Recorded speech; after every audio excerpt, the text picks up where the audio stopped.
আসসালামু আলাইকুম বন্ধুরা, আশা করি সবাই সুস্থ আছেন। বন্ধুরা, স্ক্রিনে বর্তমানে আপনারা যে ঘাঁটিটির দৃশ্য দেখছেন, যে ঘাঁটিটির ভেতর মেগা মিসাইল হামলার পর সেই ঘাঁটিটি সম্পূর্ণভাবেই কিন্তু ধ্বংস হয়ে গেছে এবং তার সেনাবাহিনীর সদস্যরা বাইরে থেকে সেই ঘাঁটি থেকে পলায়ন করে বাইরে থেকে এই ভিডিওটি করে তারপর সোশ্যাল মিডিয়ায় তারা ছেড়েছে।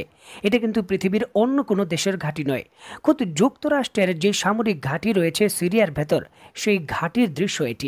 কোনো ধরনের ব্যাখ্যা করার প্রয়োজন নেই এবং কোনো ধরনের কিন্তু ডিটেলস দেওয়ার খুব একটা বেশি প্রয়োজন আছে বলে আমি মনে করি না।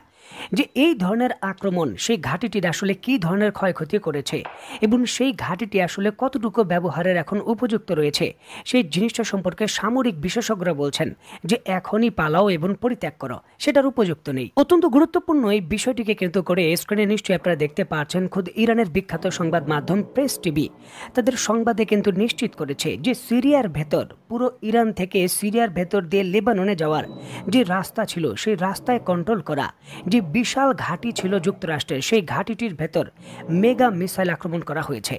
মুহুর রকেট, ড্রোন এবং মিসাইল দিয়ে আক্রমণ করা হয়েছে এবং এই আক্রমণের দায়িত্ব স্বীকার করেছে ইরানের প্রক্সিরা। যদিও আমেরিকা এক্ষেত্রে ভিন্ন কথা বলছে।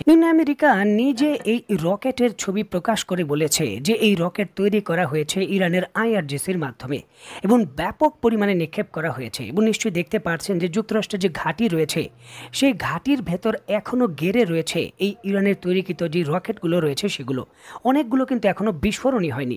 সিরিয়ার ভেতর বর্তমানে দুইটি সামরিক ঘাঁটি কন্ট্রোলে রেখেছে যুক্তরাষ্ট্র। একটি হলো কনকোর গ্যাস ফিল্ডের ঘাঁটি আর আরেকটি হলো আল উমার ঘাঁটি। এই যে যুক্তরাষ্ট্রের কনকো গ্যাস ফিল্ড ঘাঁটি, এখানে কিন্তু যুক্তরাষ্ট্রের প্রায় 900 সেনাবাহিনী অবস্থান করছে এবং এই জায়গার ভেতর যুক্তরাষ্ট্র তার আকাশ প্রতিরক্ষা ব্যবস্থা এবং একটি ল্যান্ডিং স্ট্রিপ, এই জায়গায় রানওয়ে তৈরি করে তার কিছু যুদ্ধ বিমানও কিন্তু মোতায়েন করে রেখেছে। এই ঘাঁটিকে লক্ষ্য করে কিন্তু গতকাল রাতে মুহুর রকেট হামলা এবং ড্রোন হামলা করা হয়েছে এবং নিখুঁতভাবে একটি একটি করে খুঁজে যে ব্রাক রয়েছে, যে একটি করে সামরিক স্থাপনা রয়েছে যুক্তরাষ্ট্রের, সেখানে আক্রমণ করা হয়েছে এবং সুনির্দিষ্ট আক্রমণ।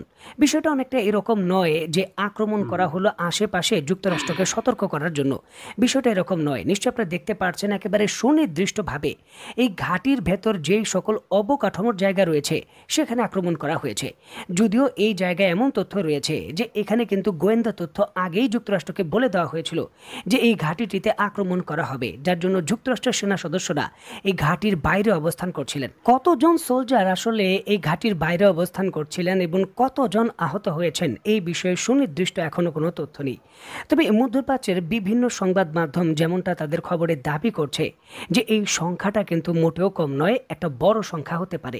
যুক্তরাষ্ট্র এখনই আনুষ্ঠানিকভাবে এই বিষয়ে কোনো মন্তব্য করছে না, তবে তারা কূটনীতিক চ্যানেলে এই জায়গা থেকে বের হয়ে যাওয়ার জন্য একটা সময় কিন্তু নেগোসিয়েশন করতে চাচ্ছে।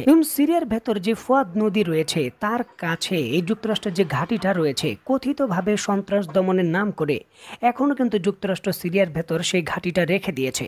তাদের বিরুদ্ধে ব্যাপক অভিযোগ রয়েছে যে সিরিয়ার যে তেল রয়েছে সেটা যুক্তরাষ্ট্র চুরি করে ইসরায়েলকে দিচ্ছে। এছাড়াও স্ট্র্যাটেজিক আরেকটি গুরুত্ব রয়েছে, ইরান থেকে ইরাকের মধ্য দিয়ে সিরিয়ার এই রাস্তা ধরেই কিন্তু সিরিয়ার যে দামেস্ক শহর রয়েছে এবং লেবানন রয়েছে, সেখানে গুরুত্বপূর্ণ যে লজিস্টিক সাপোর্ট, সেটা কিন্তু এই রাস্তা দিয়ে স্থলভাগ দিয়ে প্রেরণ করা যায়। যেই জিনিসটা চেক অ্যান্ড ব্যালেন্স রাখার জন্য যুক্তরাষ্ট্র কোনোভাবেই এই ঘাঁটিটি হাতছাড়া করতে রাজি নয়। ইরানের পক্ষ থেকেও কিন্তু এই জিনিসটা নিশ্চিত করা হয়েছে যে কিছুদিন পূর্বেই ইসরায়েল ইরানের ভেতর যে আক্রমণটা করলো, তার আকাশ সীমার বাইরে থেকে সেই আক্রমণটা করার জন্য অন্তত পক্ষে 25 দিন সিরিয়ার ভেতরে যে যুক্তরাষ্ট্রের ঘাঁটি রয়েছে, এর যে রানওয়ে রয়েছে এবং ফ্যাসিলিটি রয়েছে, সেটা ইসরায়েলের বিমান ব্যবহার করেছে। এই জায়গা থেকেই কিন্তু রিফিউলিংয়ের মাধ্যমে ইরাকের ভূখণ্ডে উড়ে গিয়ে আক্রমণটা করেছে ইসরায়েল। এই তথ্য নিশ্চিত করেছে ইরান এবং এর জন্যই কিন্তু এই ঘাঁটিটি সর্বোচ্চ টার্গেটে ছিল। যদিও ইরান আনুষ্ঠানিকভাবে এই হামলার দায়িত্ব স্বীকার করেনি, তবে এই জিনিসটা সামরিক বিশেষজ্ঞরাও এক বাক্যে স্বীকার করেন। যেই স্কেলে এই হামলাটা হয়েছে গতকাল রাতে, সেই স্কেলের হামলা আইআরজিসি বা ইসলামী বিপ্লবী গার্ড ছাড়া কখনোই সম্ভব নয়। আর এটা কিন্তু পরোক্ষভাবে এই ইসলামী বিপ্লবী গার্ডের মদদে এবং সরাসরি সামরিক সহযোগিতায় হয়েছে। সামরিক বিশেষজ্ঞরা এই জিনিসটা এক বাক্যে স্বীকার করেন এবং বলতে পারেন যে এই হামলাটা ইরানি করেছে। এবং গতকাল রাতে, গভীর রাতে যখন এই হামলাটা হচ্ছে, তখন সাথে সাথে কিন্তু এই হামলার খবর পেয়ে সৌদি আরবের যিনি ক্রাউন প্রিন্স রয়েছেন সাথে সাথে ডোনাল্ড ট্রাম্পকে ফোন লাগিয়েছেন।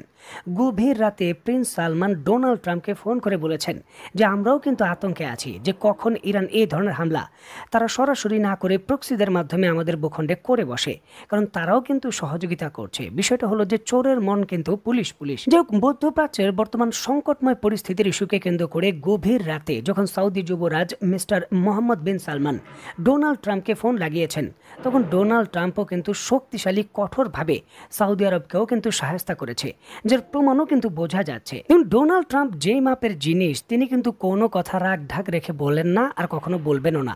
এর পূর্বেই কিন্তু তিনি সৌদি আরবের যে রাজা রয়েছেন তাকে পরিষ্কারভাবে বলেছেন যে সৌদি রাজা, আপনাকে আমি ভালোবাসি, তবে এটাই হলো বাস্তবতা। আমি যদি আপনাকে নিরাপত্তা না দেই এবং সহযোগিতা না দেই, 2 সপ্তাহ আপনার ক্ষমতা টিকিয়ে রাখতে পারবেন না। ডোনাল্ড ট্রাম্প নিজে এই কথা বলেছিলেন এবং তিনি বলেছিলেন যে আপনার নিরাপত্তার জন্য আপনার অর্থ, যেই আপনি সিকিউরিটির অর্থ দেন, সেটা আরও বাড়িয়ে দিতে হবে, কারণ আপনাকে আমি নিরাপত্তা দিয়ে ক্ষমতায় বসিয়ে রেখেছি। এইবারও হয়তো ব্যতিক্রম হয়নি। সৌদি যুবরাজের কাছে অতিরিক্ত আরও কয়েক বিলিয়ন ডলার নিরাপত্তার সিকিউরিটি চেয়েছে যুক্তরাষ্ট্র। এবং ডোনাল্ড ট্রাম্পের এই ধমক এবং ইরানের হামলা সৌদি আরবের স্ক্রু আসলে কতটুকু ঢিলে করেছে নিশ্চয়ই তার জলজ্যান্ত প্রমাণ স্ক্রিনে দেখতে পাচ্ছেন। রাতে হামলা হয়েছে, রাতেই টেলিফোন হয়েছে, আর সকালেই কিন্তু ইরানের ভেতর জরুরি ভিত্তিতে সৌদি আরবের যে সশস্ত্র বাহিনীর প্রধান রয়েছেন, আর্মির প্রধান রয়েছেন, জরুরি সফরে তিনি ইরানে গেছেন এবং ইরানের যিনি সশস্ত্র বাহিনীর প্রধান রয়েছেন, IRGCর প্রধান, তার সঙ্গে তিনি বৈঠক করেছেন। এবং বৈঠকে 2 দেশের মধ্যে যে দূরত্ব তৈরি হয়েছে সৌদি আরবের দৃষ্টিকোণ থেকে, সেটা সমাধানের জন্য আলোচনা করেছেন এবং এই গ্যারান্টি নিশ্চিত চেয়েছেন যে কোনোভাবে যাতে সৌদি আরবকে কেন্দ্র করে কোনো ধরনের সামরিক হামলা ইরানের যে সকল প্রক্সি রয়েছে তারা না করে। এখানে কিন্তু ঝুঁকি রয়েছে যে একেবারে নিচ থেকে ইয়েমেনের হুতিরাও করতে পারে, কারণ ইয়েমেনের হুতিরা অলরেডি কিন্তু সৌদি আরবের ভেতর আক্রমণ করেছে এবং 2 জন নিহত হয়েছেন। সুতরাং এখন কিন্তু সৌদি আরব চাপে রয়েছে এবং বুঝতে পেরেছে ইসরায়েল এবং যুক্তরাষ্ট্র তাকে রক্ষা করতে পারবে না। এবং সৌদি আরব এবং ইরানের মধ্যে যুদ্ধ হোক, এটা কখনোই কিন্তু আমরা চাই না, কারণ 2টি দেশই আমাদের আপন দেশ। তবে এক্ষেত্রে অবশ্যই সৌদি আরবের যে শাসক গোষ্ঠী রয়েছে তাদের কিন্তু একটা শৃঙ্খলায় আসতে হবে এবং মোনাফিকি কাজ বাদ দিতে হবে। এর পূর্বেও হুতিরা যখন নিজের জীবন বাঁচাতে বা নিজেদের অস্তিত্ব রক্ষা করার জন্য এই সৌদি আরবের ভেতর পাল্টা আক্রমণ করেছিল, তখনও কিন্তু সৌদি আরব এইভাবে ছুটে গিয়েছিল ইরানের কাছে এবং বিষয়টির সমাধান করার জন্য। বিষয়টির সমাধানও হয়েছিল। তবে এরপর দীর্ঘ সময় পর আবারও কিন্তু এখন দেখা যাচ্ছে যে ইয়েমেনের ভেতর যে হামলা হচ্ছে সেখানে সরাসরি সৌদি আরবের নাম যুক্ত হচ্ছে সহযোগিতায়। সুতরাং একটি দেশ বারবার কিন্তু সহ্য করবে না, অবশ্যই পাল্টা আক্রমণ করবে। নিজের অস্তিত্ব রক্ষা করার জন্যই কিন্তু এমনটা করতে হবে, এর বিকল্প নেই। আর এক্ষেত্রে অবশ্যই কিন্তু সৌদি আরবকে তার সক্ষমতা এবং তার যে সীমাবদ্ধতা রয়েছে সেটা বুঝতে হবে। তো বন্ধুরা, অত্যন্ত গুরুত্বপূর্ণ এই বিষয়টিকে কেন্দ্র করে আপনি ব্যক্তিগতভাবে কি মনে করছেন তা অবশ্যই কমেন্ট বক্সে লিখবেন। তো বন্ধুরা, আজকের মতো বিদায়। নতুন কোনো ভিডিও নিয়ে আবার দেখা হবে।